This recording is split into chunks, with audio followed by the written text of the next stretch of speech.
We're at New York Comic Con in the Javits Center with the cast of Netflix's Lost in Space. Hi guys, thank you so much for coming in and chatting with us. Thank you so much. You're so welcome. Thank you. Let's kick things off with the big question. Last season ended on a massive cliffhanger with the Robinsons Jupiter getting sucked into, we don't know where. What can you tease about what's to come, where they're going?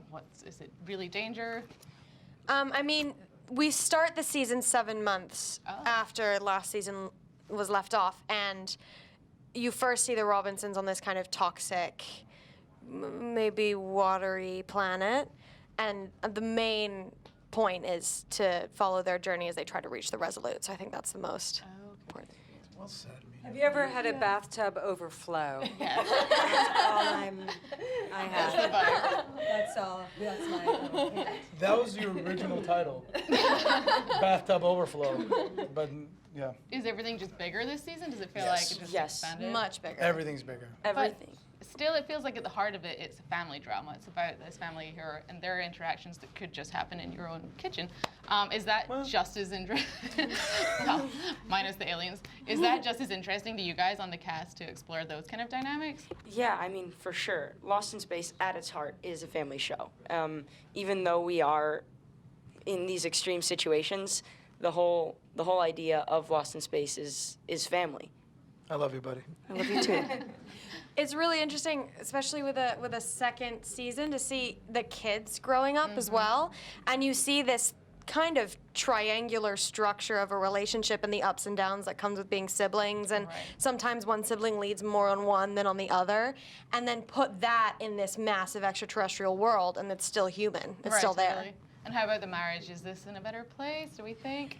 Yeah, I mean, Maureen and John are, together, but they're still sort of discovering how to have a relationship. Right. And, fundamentally, they're still lost. So they're sort of constantly, trying to save their children. There's also that added element of the sexy smuggler that There is that. that presents a problem for Maureen. Doesn't present any problems for Maureen. I mean, the problems that are. I'm not read into. Yeah. Right. That might be different than what You might have read a different script. I may, yeah. One of the things, though, about this season, we started shooting our season in Iceland.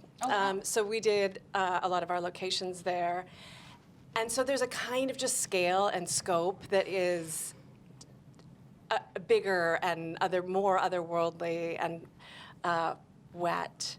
The bathtub, yeah. Yes. But I guess you do a lot in front of a green screen as well. Is that challenging? Not as much as you would Not as much, think. I mean, we definitely do some. I did a fair amount in a tiny little craft that I drive, but a lot less than you think. I mean, our special effects team, our visual effects team is unbelievable. The That's things so that they create. So cool.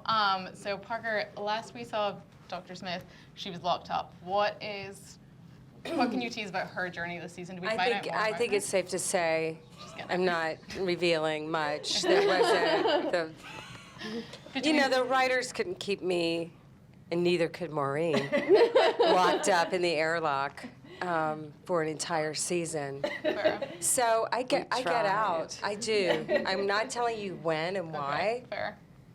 but I do. Or how. Or how? Or who? Thank you. Or Thank you. Or who helps me. Spoiler. No, he would never help me. Don West would never help Dr. Smith. No. Well, no one will Kinda ever don't blame help him. Dr. Smith. He has his reasons at this point. Yeah, no one likes me. No. Yeah, go. Maxwell, for you, your character had a pretty nasty wound at the end of last season. Is that going to play into it, or is he okay? Yeah, just to make sure we're on the same page, it's a scar, right? Yeah. Okay, good. Sorry. Because Will was very badly bruised at the end of last season. Yeah, so definitely, the whole thing with the robot is going to play in. We left it off that the robot and Will were separated. Right. But Will and the robot definitely have more storytelling to do. So we can assume that he might re-up. He's not so lost in space that we can't find him again. We're all lost in space. That's a good answer. I come in between the robot and Will no, I don't. Or do you? Are there any new characters you guys can tease? Anybody that's coming into it that we should be wary of, maybe? without being too specific.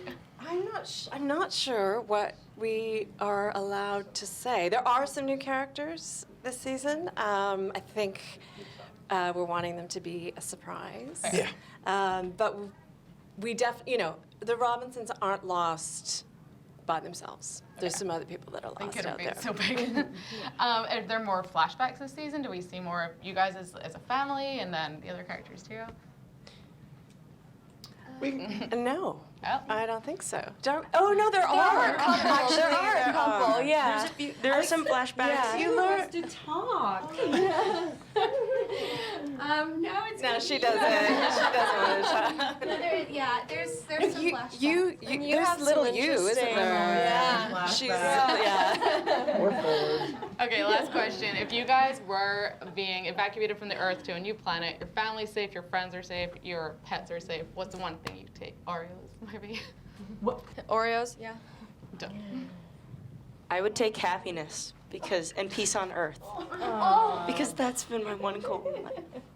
Yeah, no, you can't eat that. So Earth's fine anyway. I know we're like food. Yeah, I would music. take a time machine. That's like the genie, like infinite wishes. The best answer. Yeah. All right, guys, thank you so much for stopping by. And everybody, please stay tuned to Entertainment Weekly and for more coverage from Comic-Con. Thank you so much. hi, thank you. Bye.